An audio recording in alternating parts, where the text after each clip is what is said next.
कहानी शुरू करने से पहले दोस्तों, अगर आपको ऐसी रोमांचक और दिलचस्प कहानियां पसंद है तो हमारे चैनल को लाइक करें, सब्सक्राइब करें और अपनी राय कमेंट बॉक्स में जरूर दें।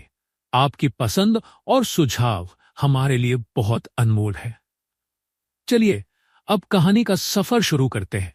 कहानी का नाम खोया पर अनमोल। गांव के एक कोने में एक पुराना टूटा फूटा घर था। वहां रहने वाला एक लड़का गोपी पूरे गांव में पागल बच्चा कहलाता था। 8 साल का गोपी देखने में भले ही मासूम था, पर उसकी हरकतें ऐसी थीं कि लोग उससे दूर भागते थे। वह अकेले ही बात करता, पैरों से सवाल पूछता और कभी-कभी बिना बात के जोर से हंसता। एक दिन गोपी गांव के कुएं के पास बैठा था। उसकी आंखें आसमान की ओर थीं। पास से गुजरते हुए एक बूढ़ी महिला ने ताना मारा, इस पागल का कोई ठिकाना नहीं, न माँ बाप न घर बार, भगवान जाने इसका क्या होगा। गोपी मुस्कुराया और बड़बड़ाया, मैं पागल नहीं हूं, मैं जादूगर हूं, बस लोग समझ नहीं पाते। शाम को गोपी जंगल की ओर निकल पड़ा। वह हर रोज यहाँ आता था, पैरों से बात करता, पक्षियों के पीछे भागता। लेकिन उस दिन कुछ अलग हुआ। उसने एक अजीब सा चमकता हुआ पत्थर देखा। पत्थर को हाथ में लेते ही उसे महसूस हुआ कि उसके हाथ में कुछ खास है।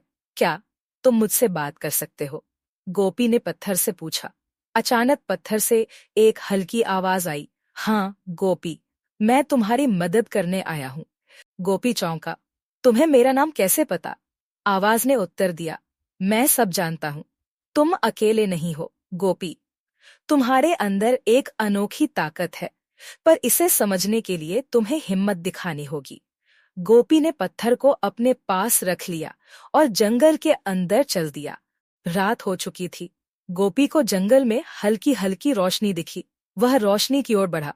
वहां उसने देखा कि एक छोटा हिरण फंसा हुआ है। गोपी ने तुरंत पत्थर को निकाला और कहा, क्या मैं इसे बचा सकता हूँ? पत्थर ने जवाब दिया, हाँ, लेकिन तुम्हें अपने डर से लड़ना होगा। हाँ। गोपी ने पास पड़ी सूखी टहनियों से हिरण के चारों ओर की झाड़ियों को हटाया और उसे बाहर निकाल दिया। हिरण भागते भागते पलटा और गोपी को देख मुस्कुरा दिया। अगले दिन गांव में हल्ला मच गया। गोपी ने जंगल में एक हिरण को बचाया। कुछ लोग उसकी तारीफ कर रहे थे तो कुछ अब भी उसे पागल कह रहे थे, लेकिन गोपी को कोई फर्क नहीं पड़ा।